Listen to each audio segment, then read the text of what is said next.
Welcome to the fourth lecture of our Agentic AI series, in which today we are going to cover the fundamentals of Langchain and also the topics that will be required for our data part of this lecture. So let's start the lecture. But before starting the lecture, firstly I want to introduce the concept of env. Okay, so I will create another env file here. .env dot example. So here I have created a sample env file. The usual format that people create by creating env file is like this.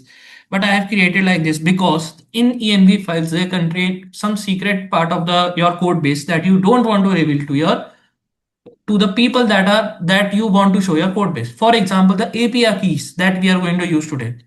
Okay, so today we are going to use the groq API keys. So how to access the groq API keys?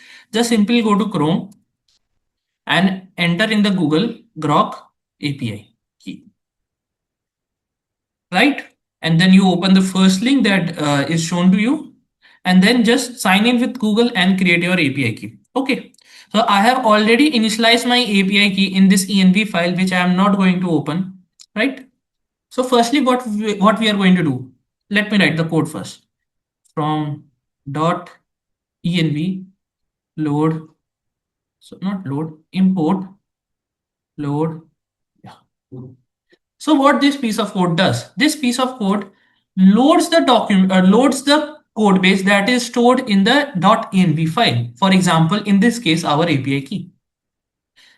I have forgot one part to mention. When you create your API key, just simply, if you want to run this code side by side, in your .env file, just write groq underscore API underscore key is equal to, and then simply paste your API key that you have got using your groq.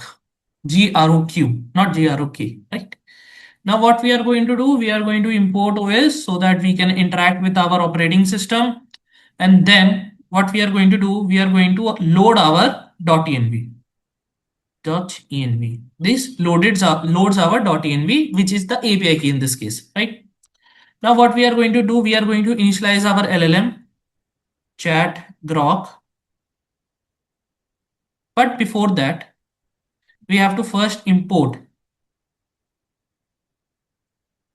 from Langchain underscore groq import chat groq. I will explain you the code in detail after I will write the code in this block cell, right?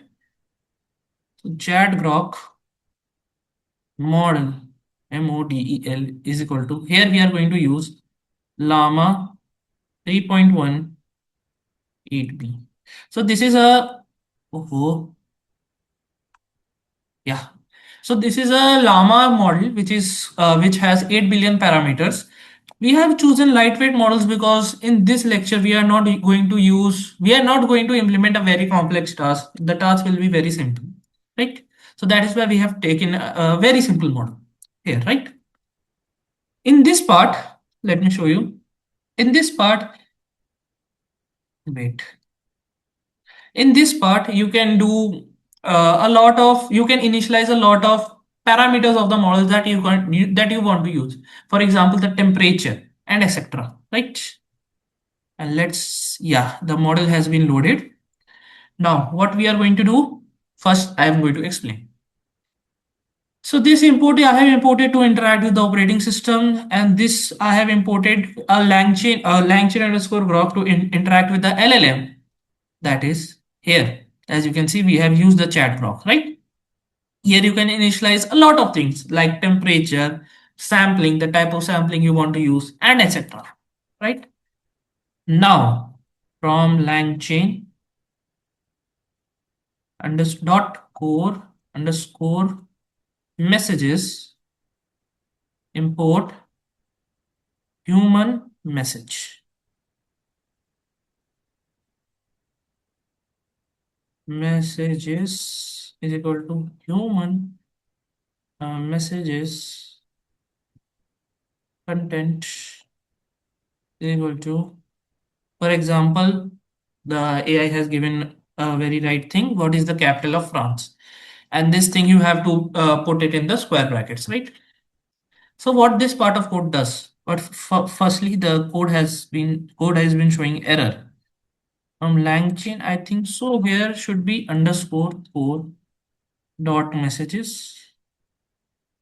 Yeah, now it has worked. Now, what this part of code does? There are a lot of messages that in our agentic AI applications, for example, human message, system message, AI message, and whatnot. But in this lecture, we are going to use only the human message. The human message are that messages that are prompted by the user itself, the real user.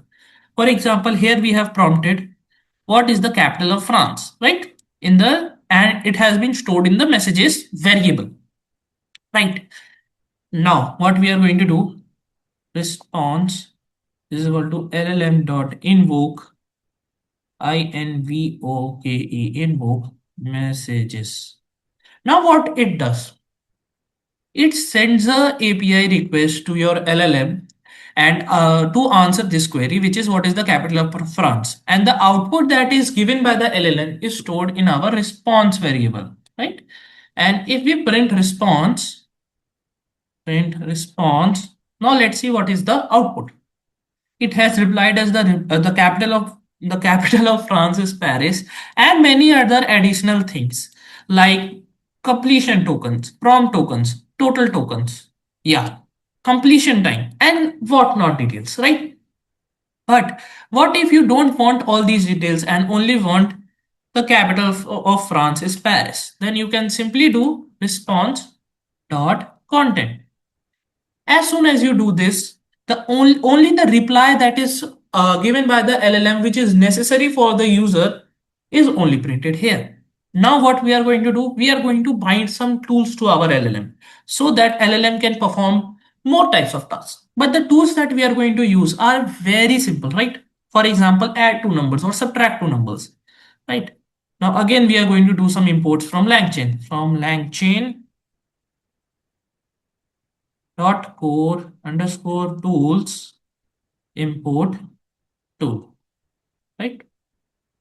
Now, firstly, I'm going to explain you one again. I'm going to tell you one more time that firstly, I will write the code in the code cell and then I will explain you in detail what does that code means, right? At the rate tool def add underscore numbers a inch b inch not n b inch, and this should result int and the doc strings in here. Now what this piece of code says.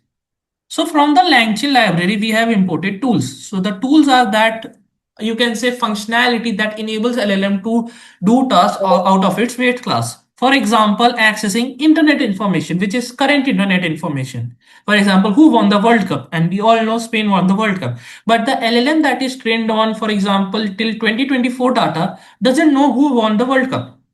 It will take the data from 2022 and will say Argentina won the World Cup. But you know and I know that is false, right? So this enables the LLM to do functionalities out of its weight class. Now what is this? This is a decorator that tells the LLM that the below written thing is a tool that can be used by the LLM. Now let's see the syntax of this function because this is a little bit different than the different types of function that we have using. So what do you mean by these parameters? So these parameters says to the developer that A is expecting an int and B is expecting an int, and if you do this, the output of the function will be int. If instead of int you input a float in this function, will this function work? It can work, but it might not also work because this function is designed for int. But it can take inputs outside the int, for example, float or you know what, right? And this is the doc string. This part, this is the doc string. You can also say this is a comment, but in agentic AI application, these things are called doc string. This is the description of the tool. Right. So this tells LLM what this tool is used for.